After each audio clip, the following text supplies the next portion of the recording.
Hello everyone. इस lecture में हम प्रकाश संश्लेषण के बारे में पढ़ेंगे, यानी फोटोसिंथेसिस। फोटोसिंथेसिस को हम 3 चरणों में पढ़ेंगे।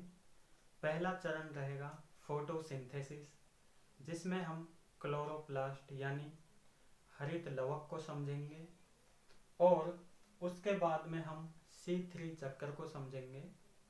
C3 चक्कर के बाद में हम क्रेसुलेशियन एसिड मेटाबॉलिज्म को समझेंगे। ये प्रक्रिया जो रेगिस्तान में पौधे होते हैं, जहाँ पे टेम्परेचर बहुत ज़्यादा होता है, वहाँ पे होता है। अगर आपने अभी तक चैनल सब्सक्राइब नहीं किया है तो मेरे YouTube चैनल को आप सब्सक्राइब भी कर लें। सामान्य विज्ञान की क्लासों में ये बायोलॉजी का अंतिम चरण चल रहा है। इससे पहले हमने बायोलॉजी की मोस्टली सारी वीडियोस डाल चुके हैं। अब इसके बाद हम पढ़ेंगे फिजिक्स और केमिस्ट्री के बारे में। चलिए समझते हैं फोटोसिंथेसिस कैसे होता है। प्रकाश संश्लेषण हरे पेड़ पौधों में सूर्य के प्रकाश की उपस्थिति में होता है। सूर्य की उपस्थिति में होने वाली एक महत्वपूर्ण जैविक प्रक्रिया है। प्रकाश संश्लेषण है वो पौधों के लिए बहुत इम्पोर्टेंट है। प्रकाश संश्लेषण अगर ना हो पौधों में तो पौधे अपना भोजन नहीं बना पाएंगे, यानी वो स्वकोषी नहीं कहलाएंगे और उनकी डेथ हो जाएगी। दोस्तों, मैंने जो कुछ बोर्ड पे लिखा है आपको वह भी रजिस्टर में लिखना है, और मैं जो बोल रहा हूँ वो भी आपको अपने रजिस्टर में नोट करते हुए जाना है, तभी ये नोट्स कंप्लीट माने जाएंगे। उसके बाद आपको इन नोट्सों को अच्छे से याद करना है। तो अगर आप ऐसा करेंगे, आपकी जो तैयारी है वो अच्छे से हो पाएगी।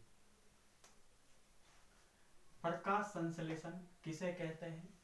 प्रकाश संश्लेषण जो हरे पेड़ पौधे होते हैं उनमें प्रकाश की उपस्थिति में होने वाली एक महत्वपूर्ण जैविक प्रक्रिया है, जिसकी वजह से ये हरे पेड़ पौधे अपना भोजन बना पाते हैं और ऑक्सीजन का उत्सर्जन कर पाते हैं, और अपने लिए शर्करा का उत्पादन कर पाते हैं, यानी अपने लिए शर्करा, कार्बोहाइड्रेट, स्टार्च का निर्माण कर पाते हैं।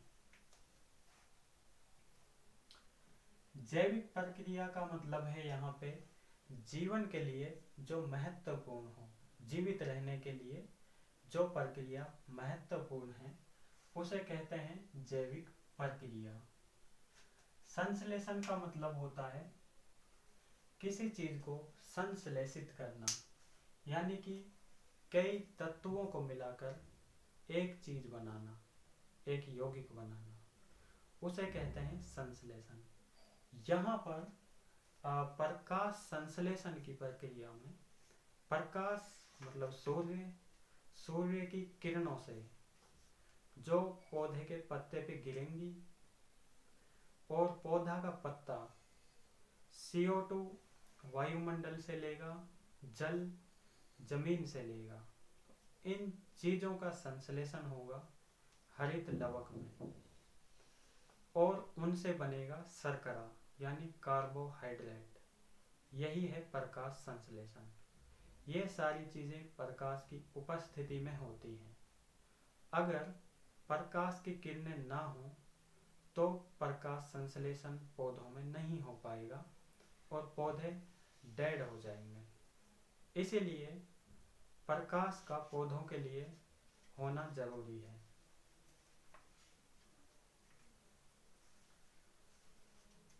पेड़ पौधे की हरी पत्तियों की कोशिकाओं में एक कोशिकांग होता है।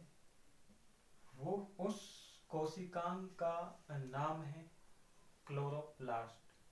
वैसे तो कोशिकाओं में और भी बहुत सारे अंग होते हैं, लेकिन यहाँ पे हम प्रकाश संश्लेषण पढ़ रहे हैं तो हम क्लोरोप्लास्ट के बारे में भी पढ़ेंगे, उसी की यहाँ पे चर्चा होगी। कोई भी पेड़ है कोशिकाओं से मिलकर बना होता है और कई करोड़ों अरबों खरबों कोशिकाओं से मिलकर एक पेड़ बनता है। उसी तरह अरबों खरबों कोशिकाओं से इंसान के बॉडी का निर्माण होता है। यहाँ पे हम पेड़ों के बारे में पढ़ेंगे। तो पेड़ों का जो निर्माण है वो कोशिकाओं से होता है।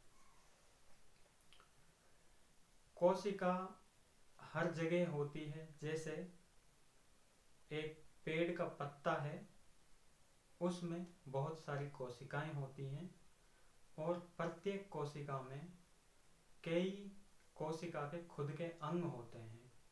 उन्हीं अंगों में एक अंग होता है क्लोरोप्लास्ट, उसे हिंदी में कहते हैं हरित लवक। उस हरित लवक की संरचना मैंने यहाँ पर बनाई है।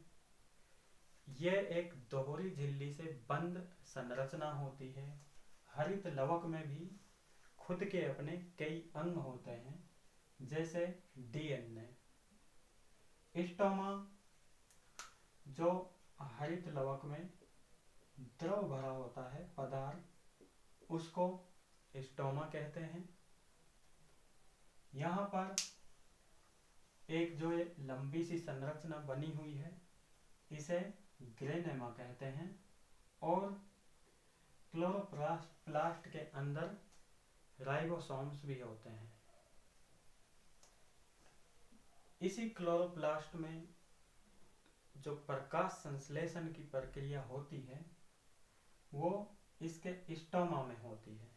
प्रकाश संश्लेषण ग्रेनेमा के ऊपर होती है। अब यहाँ पर एक बात और इम्पोर्टेंट है, हरे कलर के पौधे की पत्तियां हमें क्यों दिखाई देती हैं? वो इस क्लोरोप्लास्ट की वजह से ही हमें हरे कलर की पत्तियां दिखाई देती हैं। पेड़ों के पास कोशिका के अंदर हरित लवक होता है, क्लोरोप्लास्ट होता है। इस हरित लवक की वजह से ही हमें पेड़ों की पत्तियां हरे कलर की दिखाई देती हैं और यही क्लोरोप्लास्ट प्रकाश संश्लेषण के लिए जिम्मेदार होता है। इसी क्लोरोप्लास्ट में पौधा अपना भोजन बना पाता है, शर्करा बना पाता है, कार्बोहाइड्रेट बना पाता है। प्रकाश संश्लेषण से ही पेड़ पौधे में कार्बोहाइड्रेट, शर्करा ये चीजें बनती हैं, इनका निर्माण होता है। प्रकाश संश्लेषण की प्रक्रिया में सूर्य की किरणें जो आती हैं वहां से प्रकाश आता है पेड़ों की पत्तियों पर। अब इस प्रकाश की किरणों में 7 रंग होते हैं, बैंगनी, बैनी, आहा, पीला, लाल। यानी बैंगनी, आसमानी, नीला, हरा, पीला, नारंगी और लाल। कितने रंग हो गए? 1 2 3 4 5 6 7। प्रकाश का जो रंग है वह इन 7 रंगों के मिश्रण से बना हुआ होता है। जब हम एक प्रिज्म में देखते हैं प्रकाश की किरण को, वहां पर ये 7 रंग स्पष्ट रूप से दिखाई देते हैं।